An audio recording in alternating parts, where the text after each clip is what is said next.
Hata kama ulimwengu unaweza kukukosea, hata kama ulimwengu unaweza, yani ulimwengu ni kusema watu katika ulimwengu anaweza kukukosea, usiondoe mawazo yako kwa Mungu. Mwanadamu ni wa kukosa, na mahali popote mwanadamu alipo hakukosangi msukumano, hakukosangi mwingiliano, hakukosangi maneno ya kufanya moyo wa mtu mwingine uweze kuumia. Hata Biblia inasema katika kitabu ya Ecclesiastic,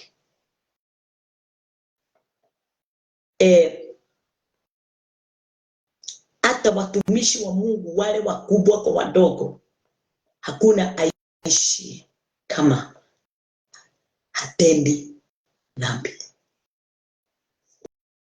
Na naweza kukufungulia ndio uweze tuweze kulisoma kulingana na vile imeandikwa vizuri. Sengine midomo yetu tukiitumia sengine. Kwa hivyo inakunenea mahali popote ulipo. Usikubali kukwaswa na mwanadamu, na yule mwanadamu anakukwasa, anakutoa mpaka katika neema ya Mungu. Sababu sijui ni kwa nani utakapo kibia uende ukute mtu mwenye hana mshale wa kukudunga. Sisi watu walio ulimwenguni tuna miba na misongoma. Kila mtu akona kitu cha kukwasa yule mwingine.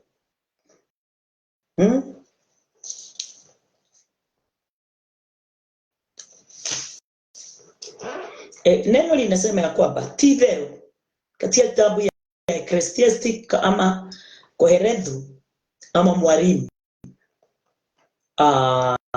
samba mstari wa 26. Tivero hatire mundu muthingu gukuthi wikaga o wega mutheri na ndehagia. Ndinoiga gutire mundu muthingu, no ni enauga ni andu othe nginya ona aria athingu mpaka wale wenye haki. Hakuna atendaye wema mtupu pasipo kosa, mpaka wale wenye haki. Tivero gutire, tivero hatire mundu muthingu guku thi wikaga wega. Biblia haijasema hakuna mtu mwenye haki. Wako wengi na Mungu amewafanya kuwa haki, akina Abraham. Yes, hata pengine wewe.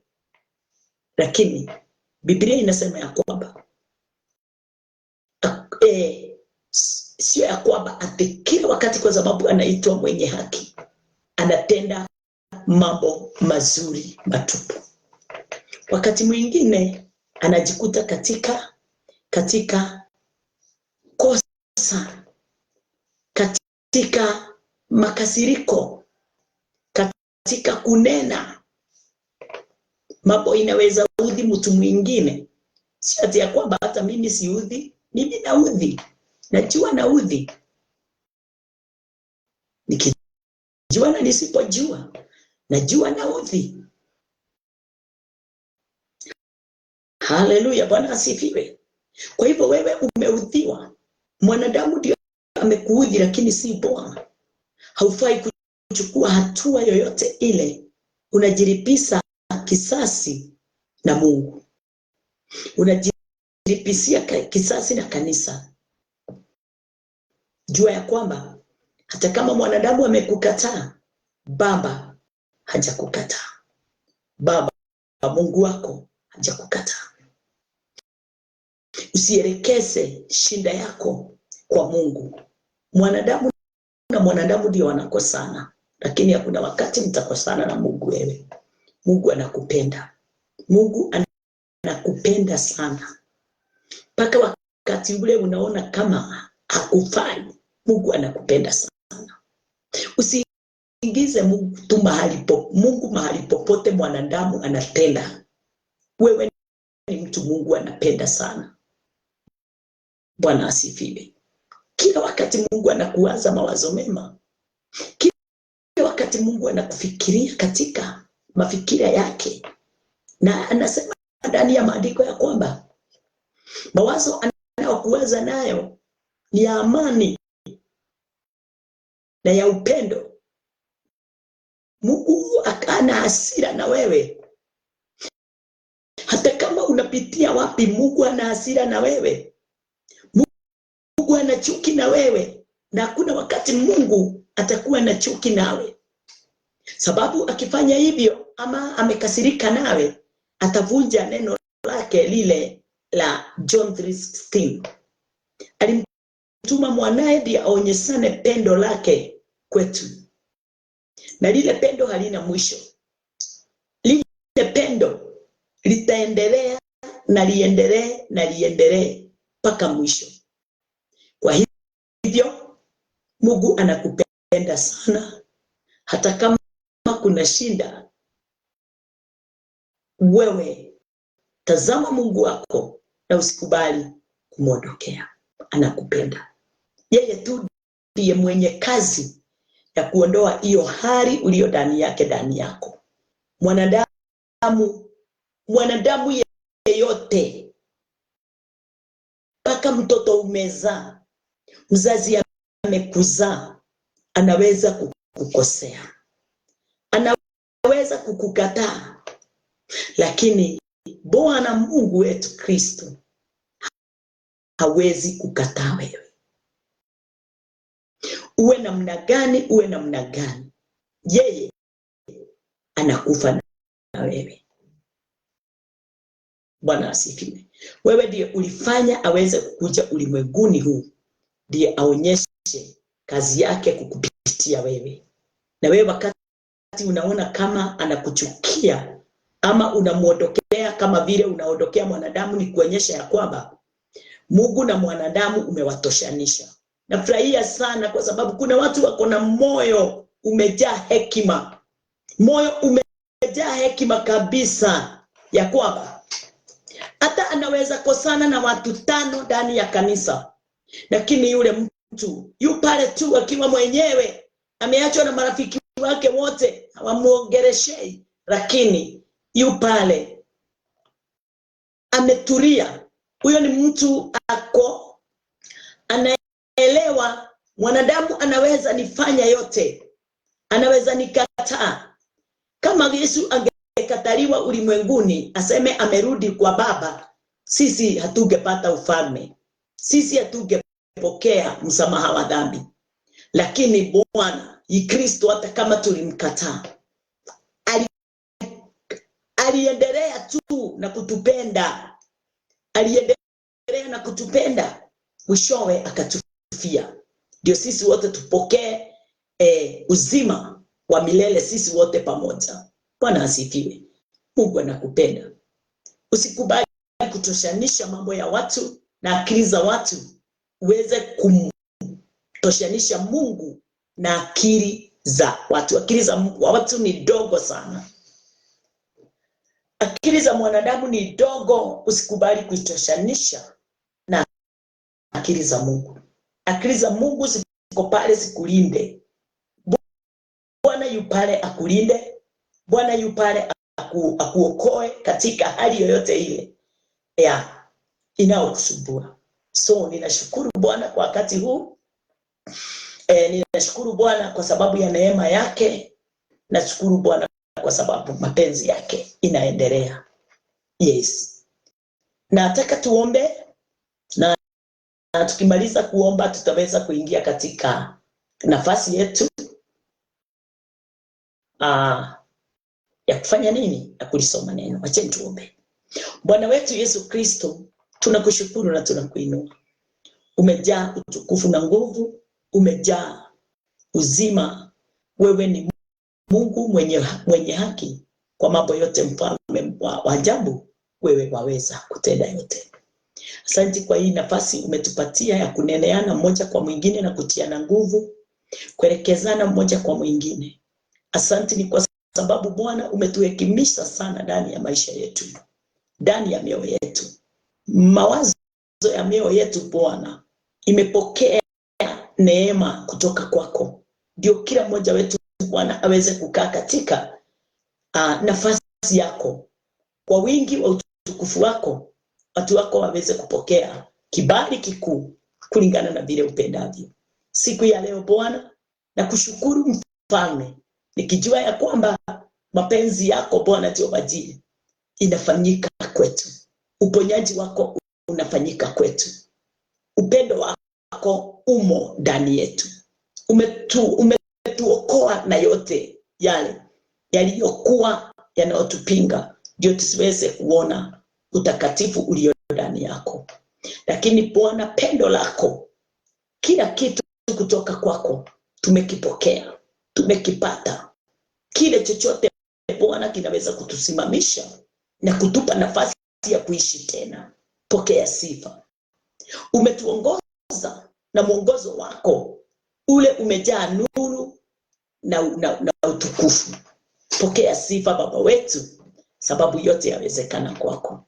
Asante kwa sababu asubuhi ya leo tutabarikiwa, tutafunguliwa, tutapokea neema, tutaenenda katika nafasi yako ile umetuandalia kwa uwezo wote na kwa nguvu zote. Asante Bwana, asante Mfalme, ni kwa sababu yote yawezekana kwako. Tunakuinua na tunakushukuru, ni kwa sababu wewe ndiye mwanzilishi wa kila jambo, na wewe ndiye utendaye yote kulingana na vile upendavyo. Katika jina lako Yesu Kristo tumeomba sisi wote na tumeamini. Amen. Shukuru Bwana kwa sababu ya hiyo kipindi. Sababu watu wa Mungu tusipotambua mambo yote kwa uhakika tunaweza potea. Lakini wakati ule tunatambua mambo yote kulingana na vile Mungu anavyotaka, tujifungua na mambo mengi. Watu wengi wako nyuma sana. Wako nyuma sana katika mawazo, ndani ya mawazo ya kumtazama Bwana. Kwa nini? Sababu wametazama mabaya yale yamewatangulia. Wanatazama mabaya. Ninakumbuka wakati tulipokuwa ile message tuliyokuwa nayo ndio leo tuweze kuingia kwa ingine. Tunaangalia, tunaona ya kwamba katika ile kitabu tunasoma ya Mark 6, tulianza na tukaanza kuona ya kwamba Yesu alikataliwa hata kijiji chao. Again, Yesu alikataliwa mpaka na brothers wake. Tulisoma pamoja, wale walizaliwa pamoja naye. Lakini Yesu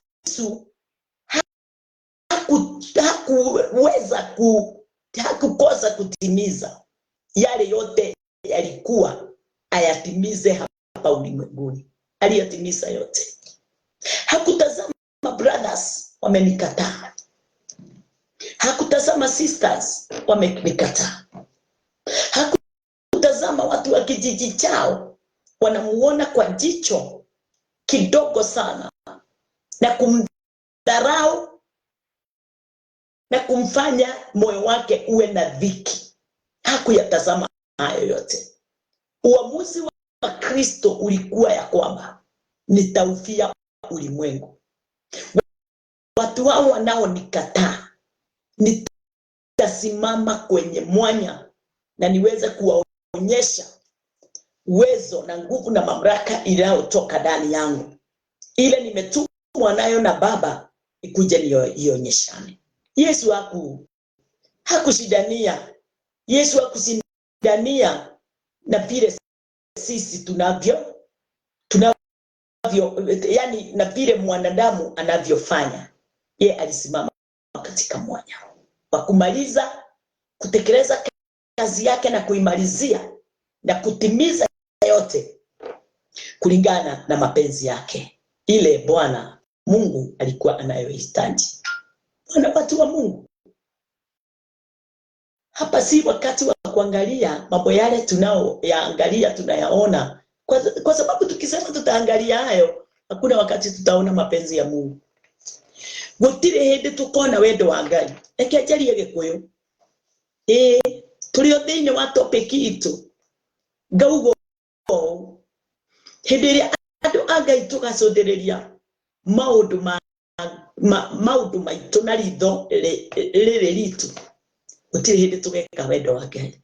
Hakuna wakati tutafanya mapenzi ya Bwana. Mpaka wakati ule tutakubali kulisoma neno, kusikiliza katika ulimwengu, kwa sababu ni lazima tuone na tusikie. Na ndio tuweze kutimiza mapenzi ya Mungu, ni kuona, tunaona na tunasikia. Hizo vitu mbili hakuna wakati itakosa katika maisha yetu.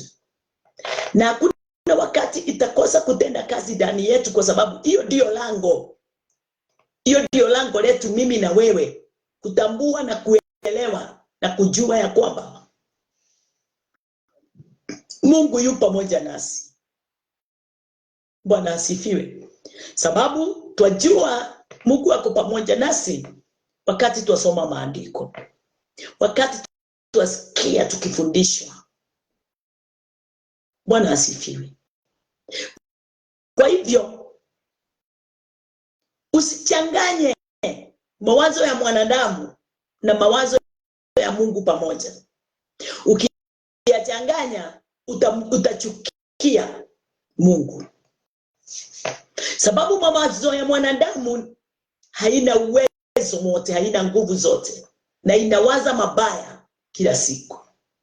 Lakini wakati mawazo ya mwanadamu imeingia katika mawazo ya Mungu, hapo ndipo neema ya Mungu inapatikana.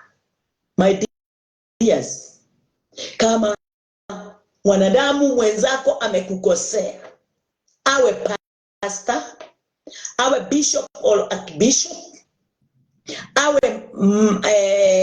parent, mom or dad, awe sister ama brother, please kuwa na heart ya msamaha. Number 1. Number 2, usichanganye yale yote umeyasikia na umeyaona kutokana na mwanadamu aliye na mwili na nyama na mapenzi ya Mungu na upendo wa Mungu juu ya maisha yako. Fafanukiwa na mambo haya, ndio Mungu akae ndani yako akiwa Mungu, na mwanadamu akae kuwa mwanadamu, ukijua ya kwamba neno linasema ya kwamba mwanadamu amejaa mimba na mishongoma. Atakudunga, atakukwasa, atakungwara, atakuumiza. Huyo ni ndiye mwanadamu. Lakini Baba wetu Mungu, kazi yake ni kutufunga jeraha za kila aina, zile tumetiana sisi kwa sisi hapa ulimwenguni. Na sisi kwa sisi hakutakosa hizo jeraha. Wakati Kristo alipokuwa anazunguka hapa ulimwenguni, tulisoma na wewe, alikataliwa, aliinukiwa, walitamani kumuua, mpaka ikafika katika nafasi ya kusulubishwa, wakamuua. Kristo, watu wa Mungu, hata kama Kristo alionyesha upendo mkuu sana kwetu, mwanadamu hakuyaona hayo. Na mtu wa Mungu, kuna kitu mimi naangalia, naona kama watu hawakuona upendo ulio ndani ya Kristo, na waone mambo yale yote aliyoyafanya katika ulimwengu, waweze kujua kweli kabisa huyu ni mwana wa Mungu na anahitaji kuhifadhiwa, tuishi pamoja naye kwa amani.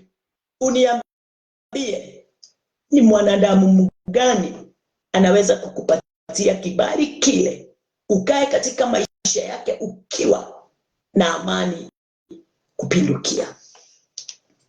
Bibi na bwana waliopendana mpaka wanalia mtu akikosa yule mwingine, wanafika mahali wanaonana kama wanyama. Yes. Kwa hivyo si jambo kubwa. Mtoto, mzazi amemzaa mtoto halafu anamkataa mtoto. Ida mtoto anakataa mzazi ama mzazi anakataa mtoto. Please, haya yote inaweza rekebishwa tu na Mungu. So usikaweze, kama kuna uwezekano, usiweze kumuona Mungu kwa jicho lile unaloliona mwanadamu. Ona Mungu aliye na uwezo na nguvu na mamlaka ya kuondoa hali yoyote ile ikujao katika maisha yako, ikiwa ya kukuondoa katika mapenzi ya Mungu. Kwa sababu haya yote yakuja ndio iweze kufanya moyo wako uiname, usione mapenzi ya Mungu katika maisha yako. Mungu anapingwa na njia zote ndani yako. Shetani anapitia njia zote, hata bila hata kusisema, kwa sababu njia zote, mpaka za kifedha, kupitia watoto, magonjwa, mume, mke, hata president. Kama saa hii mnajua vile mnaongea ama vile tunaongea kumeharibika. Nani tunatazamia? Yes, njia zote zinakuja, na wakati tunapokuwa katika nafasi kama ile, tunajiuliza sasa, haya yote ikifika hapo, Mungu ako wapi? Mungu alikuwa wapi? Tunaigiza Mungu nafasi isiyo yake. Haya yote mnaona imefanyika ni mawazo ya mwanadamu, na Biblia inatuambia kwamba Mungu haingilii na hawezi ingilia mapenzi yako. Vile unaamua kufanya hivyo, ndivyo Mungu anatulia, anakutazama uweze kuyafanya. Kama vile alikimya na akamtazama Adam and Eve wakikula tunda la ujuzi wa mema na mabaya, nao wakatimiza yale yote yalikuwa yamenenwa. Mkikula tunda la ujuzi wa mema na mabaya, kwa uhakika mtakufa. Kaini akaambiwa na Mungu ya kwamba, Kaini,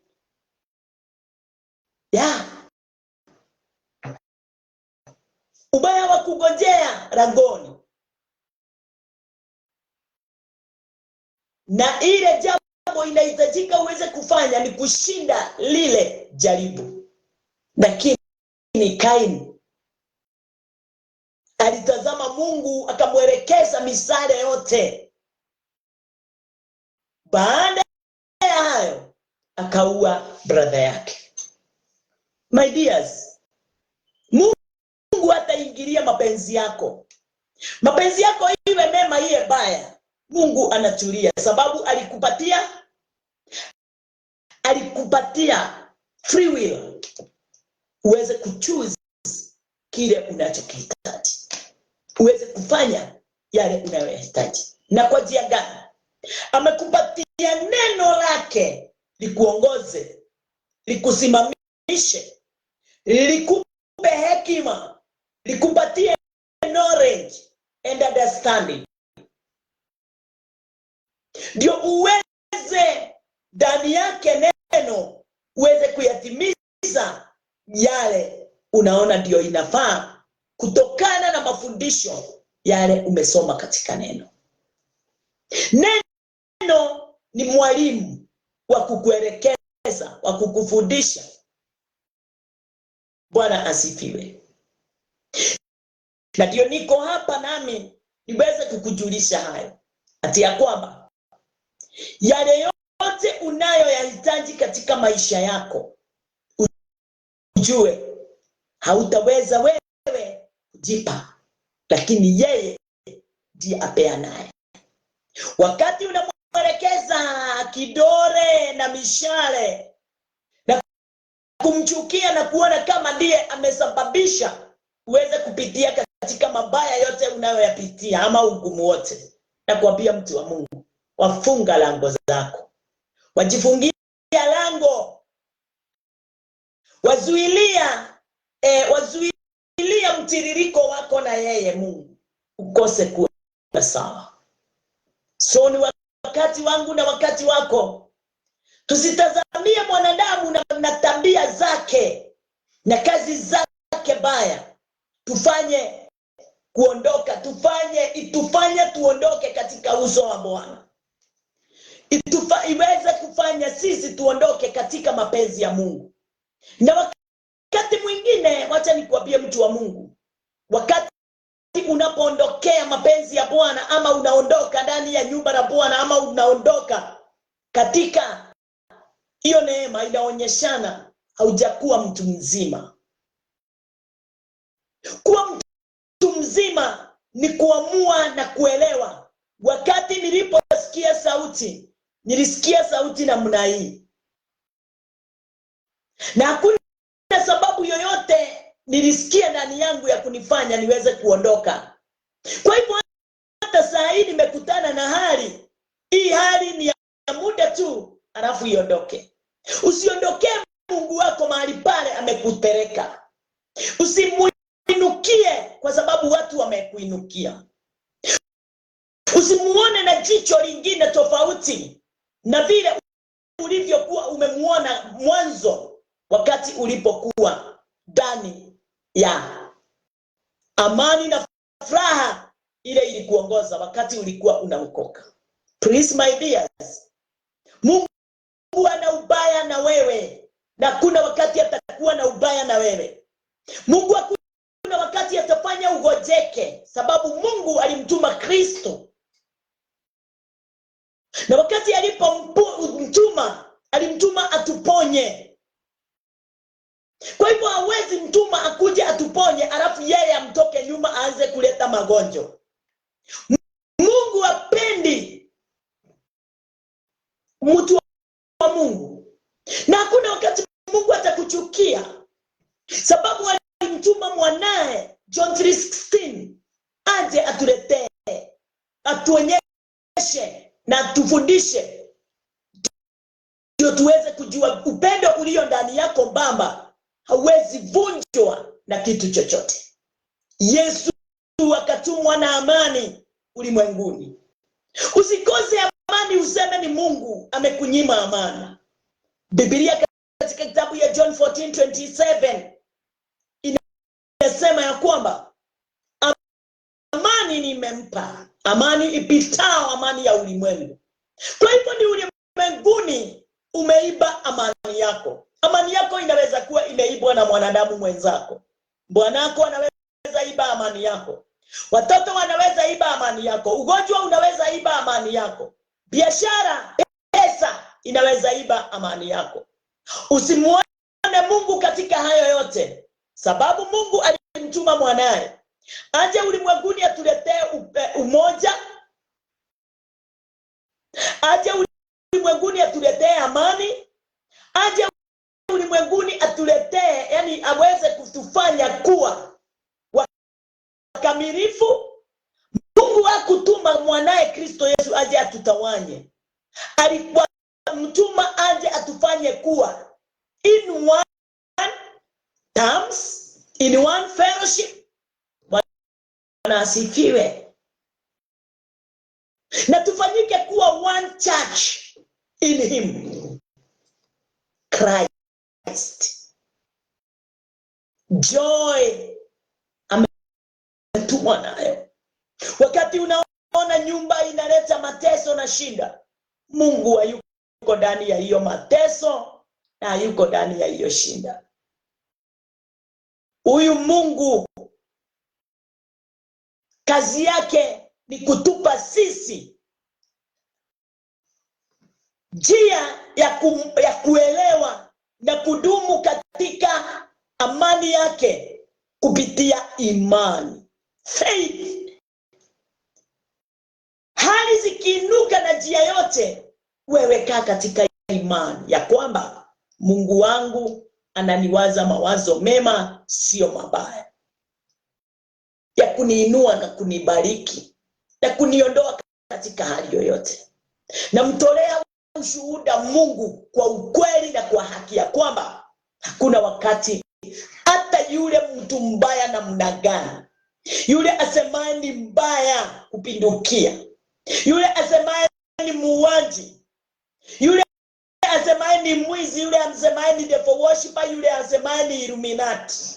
Na kuambia Mungu anampenda na upendo usio wa kawaida, na ndio hajakufa, hajakubali afe, akimpatia nafasi ya kutubu. Anamweka kwa sababu anajua anaweza tubu, anaweza geuka. Bwana asifiwe. Mtu wa Mungu, kile ninaweza kukuomba asubuhi ya leo ni ya kwamba jicho lolote umemwangalia Mungu nalo la kuona kama hali ile ulio ndani yake ndiye ameinua, ya kukosa fedha, ya business kukwisha, ya nyumba yako kumalizika, mtoto wako kufa, wala bwana wala bibi. Hapana, Mungu hakuumba kifo.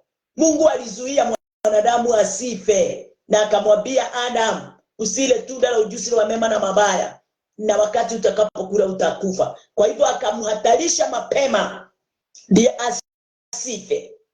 Mungu akasema na kuwe nuru. Hakuumba giza, giza ikaingia. Katika kitabu ya John ikasema ya kwamba nayo nuru wakati ilipong'aa gizani, ile ilijileta, sio Mungu alijiumba. Giza ilitoweka. Kama Mungu alikuwa ameumba giza, haigetoweka, ingekuwa na nafasi yake ulimwenguni. Lakini giza imekuja kupokonya mwanadamu nafasi yake. Giza imekuja ndio mwanadamu akae katika hali ya kutoona mapenzi ya Mungu katika maisha yake. Ni mwizi, giza ni mwizi, kifo ni mwizi. Amekuja kutupokonya watu wetu, na si Mungu alimleta. Mungu hakuumba kifo mahali popote. Tazama neno na ulisome neno vyema. Hakuna mahali utakapoona Mungu akiumba kifo. Kitu chochote aliumba in Genesis 1. Hiyo ndio iliyo ndani ya ulimwengu, mpaka kutoka wakati ulimwengu ulianza mpaka sasa, na ndio itadumu. Hakuna kazi nyingine ataifanya atiaongezee.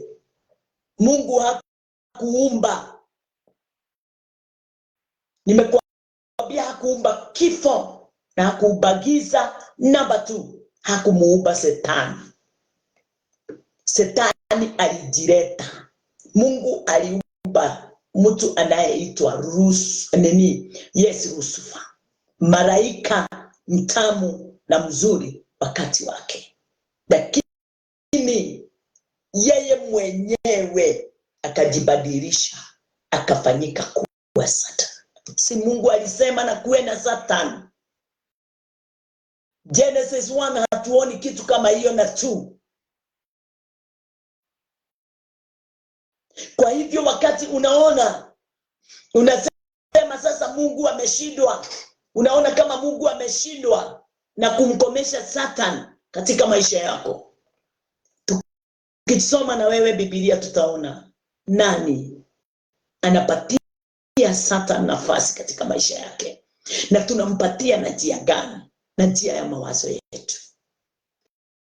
Wakati tunaona kinyume na mapenzi ya Mungu katika kazi ile anayotufanyia, tunaona kinyume, na tunaona yeye ndiye wakati huo unafanya yule muovu Ibilisi anakutia nguvu na kukuonyesha sasa ona fulani alipona ugonjwa kama huo, na wewe sasa umekupoteza macho. Anajaribu sana Mungu asiwe na nafasi ndani yako, sababu kazi yake alikuja kuiba. Kuiba, kuharibu na hata kuua. Mwishowe wakati ameharibu mawazo yako na njia tulifu sana kupitia mawazo yako, wakati umekaa unakuta ameharibu mawazo yako kabisa. Anakuonyesha mpaka mahali bwanako ako na mwanamke, na saa hiyo bwanako ako katika kazi ya mjengo. Unamuona kabisa amepewa pesa na sasa amepitia kwa huyo. Na ukweli hata wameshereheshwa kasini. Hata saa ingine hakupata kazi. Ako kule Jack and Jill, amelala kushindwa, nitaenda namna gani nyumbani watoto wangu wana chakula. Na Shetani wakati wa mama saa ingine tumepumzika. Wakati wazee saa ingine tumepumzika. Tunawaona wa mama ni masegenyo tu. Tunawaona wa mama ni watu wasio na, yani tiadwega, si hawana faida. Anakuonyesha hata hayo anafanyaga ni hakupendi. Hata ukiona akikufuria nguo na akakupikia, kwa sababu tu ako kwake na hana mahali pa kuenda. Mwanamke anaona bwanake akiwa mtu mkorofi, mpenda wake, mpenda mambo yasiyo jema. Mawazo inanenewa na yule ameleta kifo. Yule amefanya mwanadamu akose kuwa katika nafasi ile inayofaa. Akampokonya amani yake na furaha yake na upendo miongoni mwake na bwanake na bibi yake. Shetani ni mbaya wakati umempatia kibali. Ananenea mawazo yako kwa amani yake. Ananenea mawazo yako. Anapinga mawazo yako. Anakomesha mawazo yako. Anakomesha mawazo ya mtoto wako. Mtoto anakuambia haumuelewi, haumpendi, haumsikilizi. Na saa hiyo umefanya yote ndio yule mtoto atoshereke. Shetani anakuanga na njia zake za kupokonya amani ndani ya nyumba kupitia mawazo yetu. Kupitia mawazo yetu ndio tukose Mungu katika nafasi yoyote. Tukose upendo wa Mungu miongoni mwetu sisi. Tukose amani ya Mungu ile aliyoituma na Kristo watu wote waweze kuwa nayo. Ndio miongoni mwetu uoga wote unaotukomesha uweze kuondoka. Na ndio Kristo Yesu wakati alipokuja ulimwenguni alienda manyumbani na vijijini kwenda kuwaponya watu, ndio amani ile ya Mungu iweze kuwa pamoja nao. Akazunguka kila mahali kuwaponya watu, kuwafungua watu katika vifungo, kuwaondolea mapepo machafu yale yalikuwa yanawasumbua. Ndio tu amani iweze kuwarudia. Ndio tu waweze kuwa na upendo na umoja. Hasira na chuki na uoga siondoke miongoni mwao. Lakini mwanadamu ni nani? Afungua mawazo yake, amfungulia mawazo yake, anaitawala kwa njia isiyo na msingi. Anakuwa yeye ndiye anatawala mawazoni mwako. Anatoka katika mawazo, anaingia ndani ya moyo wako, anatoka katika moyo wako, anaingia katika viungo zako zote za mwili. Anaanza kugojesha kimoja kimoja. Unasikia sasa umeanza kwenda dialysis. Unasikia sasa hauna, yani maini yako imeanza kukatika. Unasikia yani mifupa yako imeanza kuleta shida. Sababu kuna karango kidogo kalifunguka. Ukakosa kuona nguvu ile ya Mungu na uwezo wake katika mapenzi yako. Ukatushanisha mwanadamu na Mungu wako. Shetani naye akanja akinyemelea nafasi hiyo. Ukajikuta katika nafasi ya kusononeka, nafasi ya kugonjeka, nafasi ya ndoa kukwisha, nafasi ya kanisa kuikata mara pili, na kuenda na group fulani, ukajikuta kwa sababu umepeana nafasi kwa Shetani, na alikuwa anatafuta huo mwanya wa kufanya wengine watengane, kutenganisha familia, kufanya watu waweze kuwa sasa hawana amani tena katika nyumba. Wewe ukilewa unaleta hiyo uchokozi, vita, makelele ndani ya nyumba. Bwana asifiwe. Naomba tu siku ya leo tuweze kujua ya kwamba Mungu wetu, upendo alio nao, John 3:16, haitaondoka kamwe katika maisha yako. Uwe mzuri, uwe mbaya, Mungu anakupenda, Mungu anakujali, anasema hata kuacha kamwe. Ako na nafasi ya kufanya maisha yako iweze kulainika, na uweze kujikuta ukipitia mahali popote mlango unakuwa wazi. Uweze kujikukuta hata kama watoto wako wamesoma katika shida, wote wamepata kibali ya kuwa na kazi nzuri, na kuwa na umoja pamoja nyinyi wote, kwa sababu haukukubali kupatia Shetani nafasi atawalie mawazo yako na kuwaona watoto wako tofauti na vile unafaa kuwaona. Bwana asifiwe.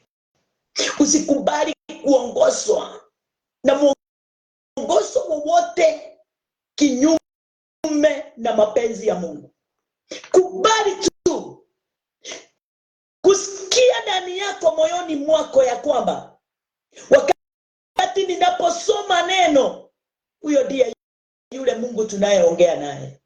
Wakati ninapohitaji hekima, nitasoma neno ndio nipokee hekima. Wakati ninapohitaji uponyaji, nitalisoma neno ndio niweze kupokea uponyaji. Wacha tuangalie pamoja nawe mstari mmoja mahali hapa. Yesu alikuwa mwenye hekima yote. Yesu alikuwa understand everything in the world and in heaven. Yesu mwenyewe alikuwa na wisdom and knowledge ya kila kitu katika maisha, ulimwenguni na hata mbinguni. Nikisoma pamoja nawe katika kitabu ya Mark 6 mstari wa 53. Mark 6:53 inasema, and when they had passed over, they came unto the land of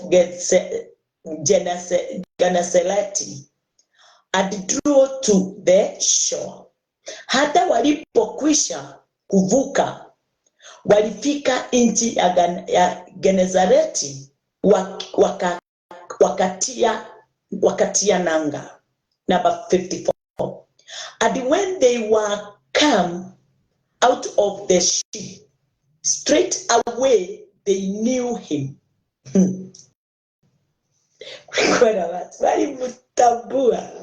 They knew it. Now wakiisha kutoka mashuani, mara watu walimtambua. Walitambua amani yao imefika.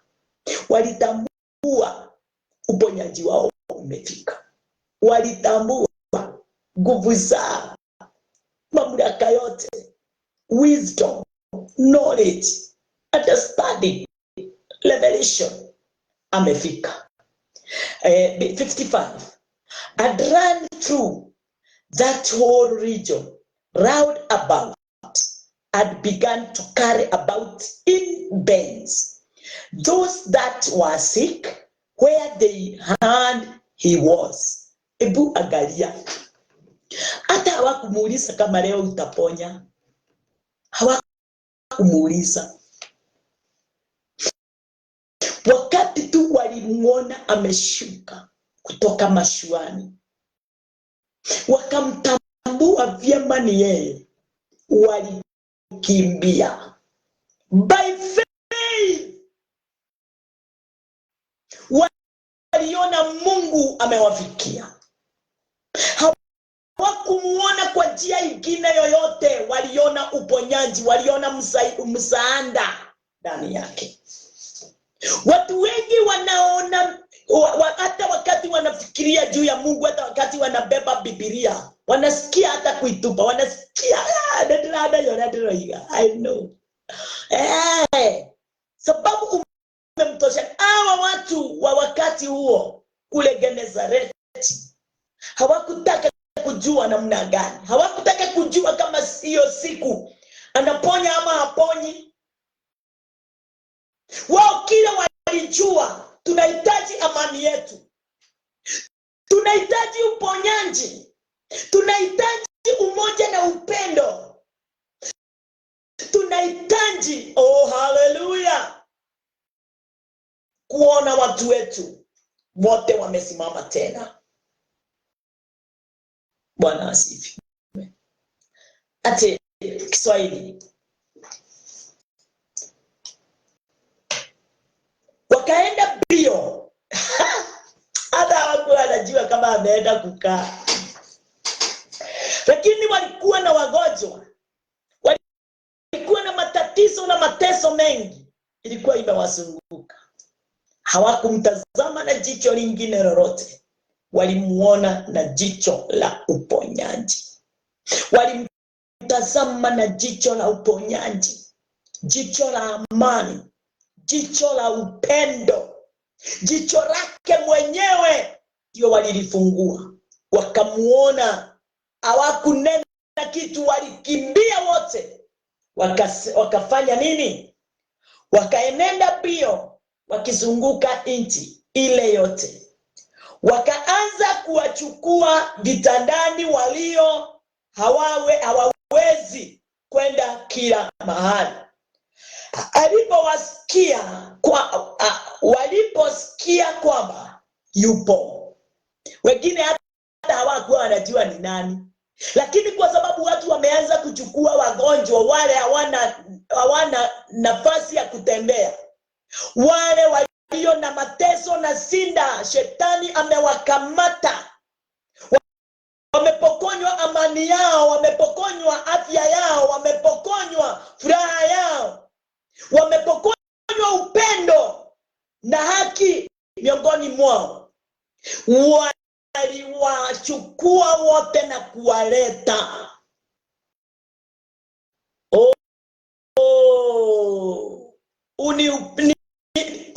Ni hekima ya namna gani? Hekima kubwa. Hii ni imani, faith ya namna gani waliokuwa nayo wakati tu walimuona ameingia. Walikimbia huku na kule, mpaka yule hana mgonjwa alienda kutafuta ni nani nitakayemleta. Wakaja kwake kwa bio kubwa, wakijua ya kwamba ataponya, atafungua, haleluya, atabariki, atainua walioanguka, walio wanyonge, haleluya, kwa imani. Bwana asifiwe.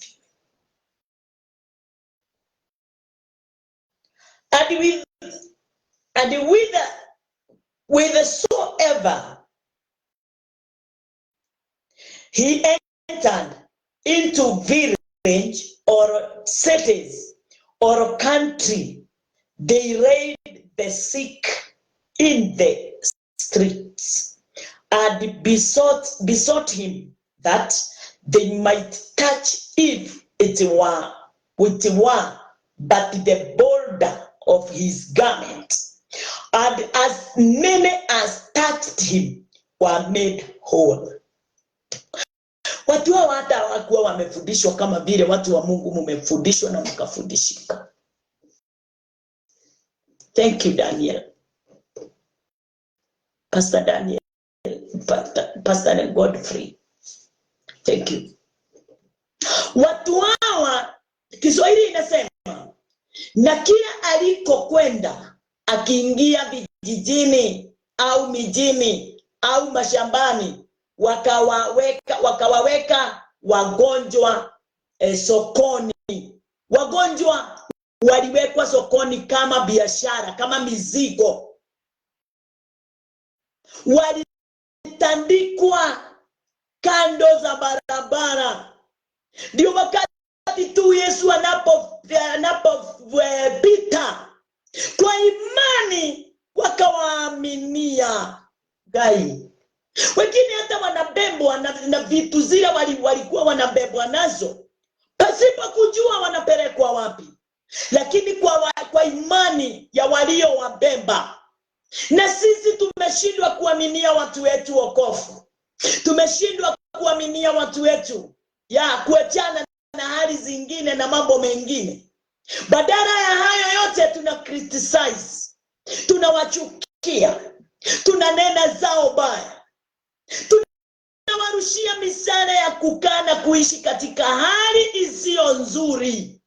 Na tukisema ya kwamba kwa ulimi usio na adabu ya kwamba fulani haiwezekani, huyo amekuwa addicted. Ndani ya uso wa Mungu, ndani ya Mungu hakuna addicted. Bwana asifiwe. Kwake hakuna mtu amepagawa na mapepo. Hakuna mtu amepagawa. Kwake wote wamefunguliwa. Kwake wote wameponywa. Sisi ndio tunaona watu wamepagawa na mapepo. Sisi ndio tunaona watu wamefika katika kiwango ya kulemewa na kufa. Sisi ndio tunawaua watu wote kabla hawajafika katika kiwango nafasi ya kufa. Tunawaua tu kwa midomo isiyo na suruali, kwa midomo isiyo na hekima, isiyo na maarifa. Tukomesha kila kitu, tunaua kila kitu, tugojesha kila kitu. Twanena tofauti na neno la Bwana. Biblia inatuambia kwamba neno linasema, na kila alikokwenda akiingia vijijini au mijini au mashambani, wakaweka wagonjwa sokoni, wakamsihi waguze pindo la vazi lake, nao wote waliomguza wakapona. Hawakuhitaji hata yeye awawekele mkono, hata hawakuhitaji afugue mdomo awaombee.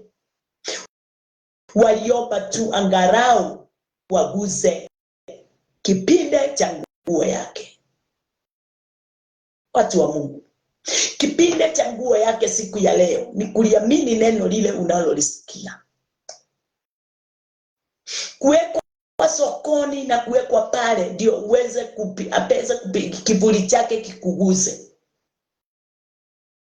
Ni kuamini ya kwamba neno la Bwana lile nitakao lisoma lina uponyaji, lina nguvu, lina uwezo, lina mamlaka, linasimamisha, linajenga, linaokoa, linafungua. Bwana asifiwe.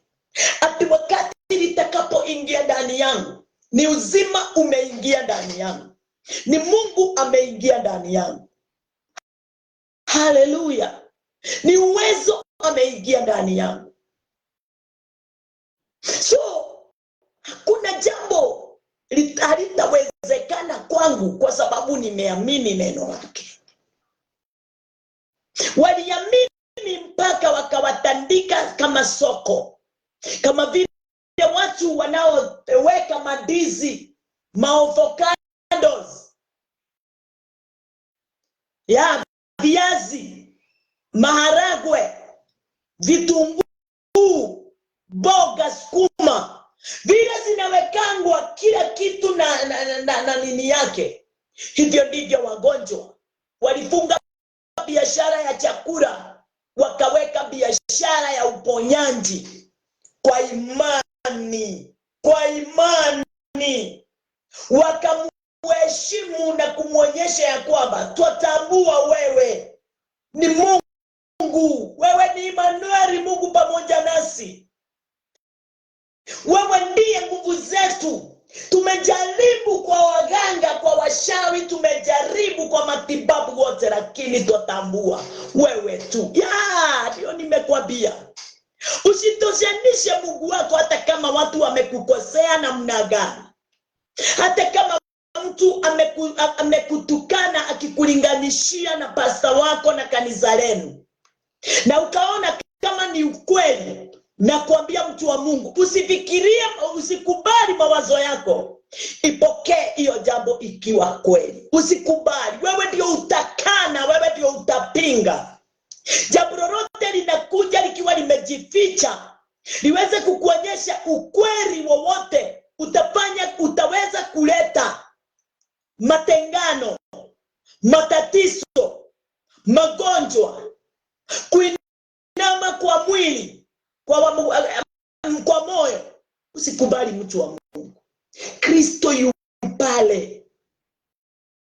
Yeye hakuna wakati anainama na hakuna wakati anapenda wewe uinamishwe na kitu chochote. Nataka uwe strong, uwe brave. Bwana asifiwe. Usimame katika nafasi yako pasipo kutingizwa na mtu yeyote, pasipo mtu yeyote kuingilia nafasi yako na ya Mungu. Usikubali watoke na huko waanze kukuambia ubaya wowote ule hata wewe ulio nao. Usikubali waweze kukujaji. Usikubali wakujaji. Wewe jua yule aliyekupeleka mahali huko, yeye ndiye atakutoa mahali hapo huko. Yule Mungu alikupeleka katika sheria, yeye tu ndiye atafanya kazi yake, akuondoe katika sheriani, akuingize katika neema. Na ukiingizwa katika neema, usitamani kujirudisha katika sheria. Hiyo ni kumdharau. Hiyo ni kumuonyesha kazi yako si sawa. Hiyo ni kumuonyesha ya kwamba wewe uko na nguvu na uwezo wa kujipeleka na kujisimamisha. Hapana, mtu wa Mungu. Kazi ya Mungu uache iwe ya Mungu, na kazi yako iwe yako. Na yako itakudharau, lakini ya Mungu itakupa uwezo na nguvu na furaha na mamlaka. Kazi ya Mungu itakuponya na utakuwa na amani ndani ya maisha yako. Lakini kazi yako itakuaibisha, itakung'oa katika mamlaka ya Mungu, itafanya uweze kuwa na uoga. Hiyo yako umeleta mbele zako na kuifuata na kuiamini. Kazi yako itafanya uweze kuwa na hukumu ndani yako na uoga ndani yako. Itasababisha kifo cha ndoa yako, itasababisha kifo cha kanisa, itasababisha kifo cha watoto wako, matengano na kutokuwa na umoja. Wakati wowote umemuondoa yeye katika nafasi yake, ukaingiza tu nafasi yako, ukifikiria hiyo nafasi yako italeta umoja, kile inaleta ni matengano yenye haitaweza kurudi kwa haraka. Bwana asifiwe. Hawa watu wa Genezareti hawakutaka kusikiliza mtu yeyote yule. Wakati tu walimuona ametoka katika Merikando pamoja na mitume, hawakuongea. Ile kitu walifanya, kila mtu waliinuka na kukimbia kijijini, manyumbani, na kuokota wote walio na mashida na mateso. Wote wanateswa na Shetani, wote wanateswa na magonjwa, wote wanateswa na doa, wote wanateswa na hali yoyote inukao pasipo mkono wa Bwana. Wakawaleta, wakawatandika kama soko. Ndio tu Yesu akiendelea tu na kunena, wale wamelalishwa pale, mtu anachuguza kipinde, kivuli cha Yesu kinaendelea na kuwaponya. Leo kubali kuamini neno. Hali zingine tunazozipitia haziwezi ondoka kamwe, hata uende kwa matibabu gani. Magonjwa mengine haiwezi pona, hata mengine ni iko ndani haijulikani. Kansa, hata wakati inapokuwa ndani ya mwili hakuna mtu ajuae. Unaambiwa ikiwa level 4, level 3, ukielekea katika kaburi, ukienda kwa mababu zako wale walikufa. Bwana asifiwe. Na kuambia mtu wa Mungu, usitoshanishe Mungu na kitu chochote. Usimulinganishe Mungu na kitu chochote. Usichukie Mungu kwa sababu ya mambo yale unayoyapitia na yale unapitishiwa na friends ama na mtu yeyote yule, awe mkuu namna gani, awe mdogo namna gani. Usikubali aibe amani yako na God. Hallelujah. Todo uyu niundo ado moete tare mutindo, wamechukua kama mtindo. Ukikosewa kidogo na mshirika mwenzako kanisani, unaachana na kanisa. Hiyo ni upumbavu, ujinga wa hali ya juu. Kila mtu aliitwa peke yake, kila mtu aliletwa peke yake. Jitambue wewe na ujue wewe si Mungu amekukosea, si Roho amekukosea, si Mungu amekukosea, si Yesu amekukosea. Umekosewa na biashara, na ndio ni biashara. Wewe ndio unajua vile unapelekana na watu wako. Pengine weka biashara mahali hakuna watu, kile kidogo unauza ni kukula tu. Sasa kazi yake ni nini? Kukuisha. Hallelujah. Umekosana na mother in law na father in law, haujakosana na Mungu. Na ukisikia kutoenda kwao, wewe kuwa uhusiano wako na Mungu uko sawa, sababu huo uhusiano wako na Mungu ndio utatengeneza huo moyo wa chuki, uweze kuona wazazi wako hawana shida, iniroza hawana shida. Hallelujah. Nashukuru Bwana Mungu wangu kwa wakati huu na kwa nafasi nimefika. Sio ni kitu chochote kile kinaweza nitenganisha na Mungu. Watu waimba tu huo wimbo, lakini hawaelewi wanaimba nini. Kiona unakwaswa na mtu, ukiona kuna mtu anakuja ana break your heart, na wewe unakuwa yani hauna amani tena, mpaka ya kwenda kanisani, mpaka ya kusoma Biblia, mpaka ya kusoma ya kuomba. Jua uko na weak heart. Weak heart. You have a weak heart. Moyo murahisi sana.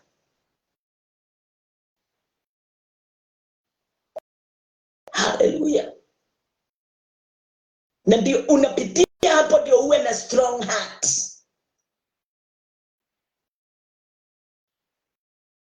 Bwana asifiwe. Strong heart ni kusema ya kwamba hata jambo gani ama gani linenwe lifanywe juu yako, kuna mtu atakutoa kwa Mungu wako. Again, hautatingika mahali ulipo ate uondoke kwa sababu umekosewa na fulani. Yesu hakuondoka ulimwenguni kwa sababu tumemkosea. Alitimiza kile kilimleta. Yes, alitimiza. Abrahamu kutokuwa na mtoto, hakukubali imani ile Bwana alimpa iweze kuondoka ndani yake. Aliendelea kuitwa baba wa imani mpaka ile imani ikafanya Isaac aweze kuzaliwa. Nashukuru Baba wetu Yesu Kristo sana asubuhi ya leo kwa kujua ya kwamba yeye ndiye nguvu zetu, uwezo wetu na mamlaka yetu kila wakati. Nimefika mwisho siku ya leo. Kesho tuko pamoja, tutaongea mahusia ya Bwana kulingana na vile Mungu atatuongoza. Leo tumeongea hayo nikinenea mioyo ya watu wengi wamevunjika moyo mpaka hawaombi. Enda piga magoti, enda uombe vile unaombanga. Sikubali mawazo yako ikunenee. Shetani kutoka wapi akunenee? Demons siweze kunena ndani ya mwili wako. Usipatie kitu chochote nafasi. You are wonderfully and fearfully made. Wewe ni mfano wa Mungu. Wewe ni kazi ya Mungu. Hallelujah. Wewe ni mmoja pamoja na Mungu. I love you so much. Na nitaendelea kukuongeleshea kila wakati. Acha tuombe. Baba wetu na Mungu wetu, asante ni kwa sababu ya uponyaji wa mioyo yetu ile umetuponya asubuhi ya leo. Asante ni kwa sababu najua wakati wowote neno lako linaponenwa kunaye yule Bwana Jehova Jire linaelekea na kumponya. Sababu neno lako haliwezi anguka tu bure ndani ya moyo wa mtu pasipo kazi ile linaenda kukamilisha. Pokea sifa Bwana kwa sababu ya kutukamilisha na kutuondolea hali ya chuki na kushindwa na kupokonywa amani na upendo mmoja wetu Bwana siku ya leo. Asante ni kwa sababu wewe ndio tegemeo letu, nguvu zetu, uweza wetu wote. Kutumainia wewe Bwana kwa yote yale tulikuwa tunaona kama haliwezekani. Tumetambua ya kwamba wewe haumo ndani yake. Ni vile yule mwofu, ni vile mawazo yetu, ni vile sisi Bwana tunavyoona na kufikiria. Twajua upendo ulio ndani yako Bwana hauwezi linganishwa na upendo unaotoka katika watu ama ulimwenguni. Wewe Bwana umevunja chochote kile mwanadamu hangeweza, na ukaingia na ukatekeleza mambo yote kwa haki na kwa ushindi mkuu.